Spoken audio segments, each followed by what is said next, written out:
Stop doing this with your green screen. We've all seen it, and many of us have done it. Guilty. Big VFX studios still do it, and while it may not be a big deal for them and their pipeline, this one thing just adds another avoidable step to your workflow, costing you time, therefore money. And by the end of this video, I'll present to you a simple solution to this green screen conundrum. Just take a quick look at these VFX breakdowns and tell me if you can spot what I'm talking about.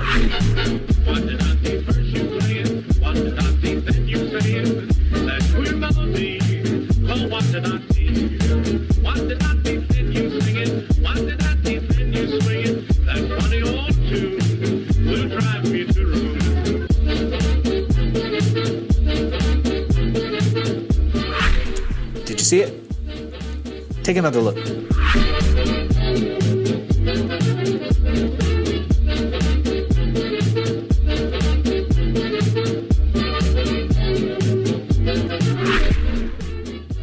Red spike tape. Okay, in many cases they're not always a problem, but when used improperly, they can be a real pain to deal with. First, what are they and why are they even there? The short answer is for motion tracking. Motion tracking software loves contrast and relies on high contrast points in the frame to determine the camera's position, rotation, and relation to the world around it. These days, motion tracking software has become incredibly powerful and can usually track most shots without the aid of any markers. But sometimes, the software needs a little bit of help. Just not with this color. Tracking markers can come in many different forms, which we'll get into later, but for the sake of this video, we'll be sticking with good old-fashioned spike tape. Get it? Sticking tape. So because motion tracking software loves high contrast points, oftentimes the VFX department will lay down tracking markers directly onto the green or blue screen. And what color is high contrast from green or blue? Bingo, red. Or neon in this case.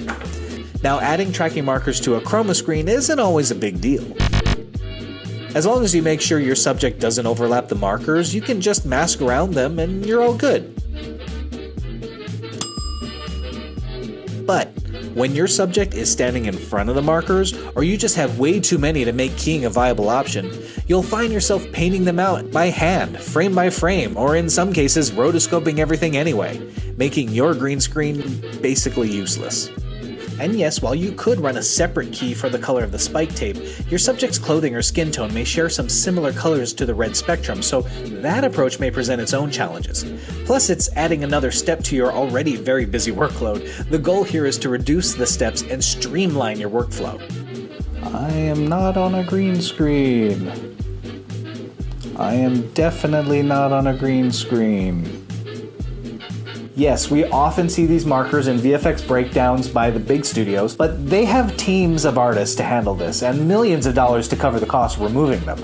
I mean, the millions aren't just for removing these little markers, but you get the point. They even highlight the fact that they remove them as part of their breakdowns.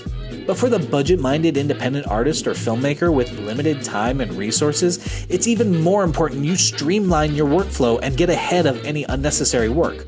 Remember, time equals money. If you're sinking all your time into removing these tracking markers, you're losing money.